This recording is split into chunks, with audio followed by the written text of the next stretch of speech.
Bon, nous l'avons appris par la voie de médias hier, très tôt le matin. On a été informé que Kofi Annan, le 7e secrétaire général des Nations Unies, s'en est allé. Pour nous, d'abord, nous présentons nos condoléances les plus émues à la famille biologique de Kofi Annan et à toute la famille diplomatique. Kofi Annan, c'est un grand dans la diplomatie au niveau mondial. C'est toute une école diplomatique qui est partie, c'est une culture diplomatique, c'est pratiquement des habitudes diplomatiques qui sont parties, surtout pour nous qui avons eu la chance de les côtoyer dès nos premiers pas dans la diplomatie.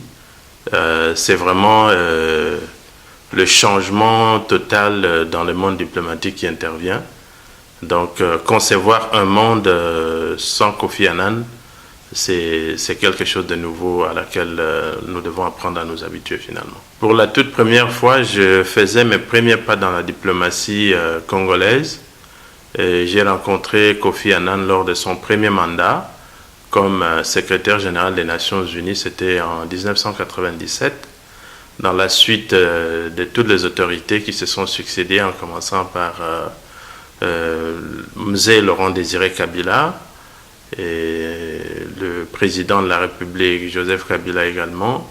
Nous avons donc côtoyé Kofi Annan. Il faudra dire ici que en 1998, lorsque la guerre éclate contre la République démocratique du Congo, nous étions aux premières loges avec les autorités de l'époque dans la délégation pour solliciter une intervention des Nations Unies. Et donc nous avons eu à mener beaucoup de tractations avec le secrétaire général de l'époque, que fut Kofi Annan. Et plus tard après, nous avons travaillé avec lui tout au long de ces deux mandats. Il faudra savoir que Kofi Annan a servi dans un premier mandat de 1997 en 2001 et puis de 2001 en 2006. Donc deux mandats complets. Pendant 10 ans, il a tenu les arènes du secrétariat général des Nations Unies. En main de maître parce que c'est quelqu'un de la maison et il a eu à faire pas mal de réformes. Et il est presque certain, j'ai eu un certain nombre de contacts avec certains ambassadeurs africains déjà, le doyen du corps diplomatique, nous avons discuté avec lui de la question ce matin.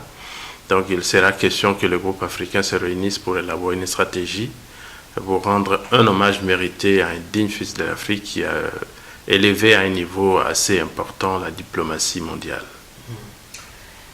Dans quelques jours, nous allons peut-être entamer le mois de septembre, le mois qui est déterminant pour nous parce qu'il y a la session de droits de l'homme. Il y aura aussi question de la RDC. Nous en profitons de cette circonstance pour vous poser une ou deux questions par rapport aux événements récents au pays. Finalement, Joseph Kabila a désigné un dauphin.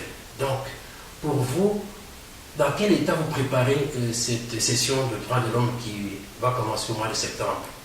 Alors, la session du mois de septembre, la 39e session du Conseil des droits de l'homme, c'est une session qui intervient à un moment crucial de l'histoire de la République démocratique du Congo, à un tournant décisif parce que vous savez que la décision que le chef de l'État vient d'annoncer est une décision assez importante pour l'avenir du pays.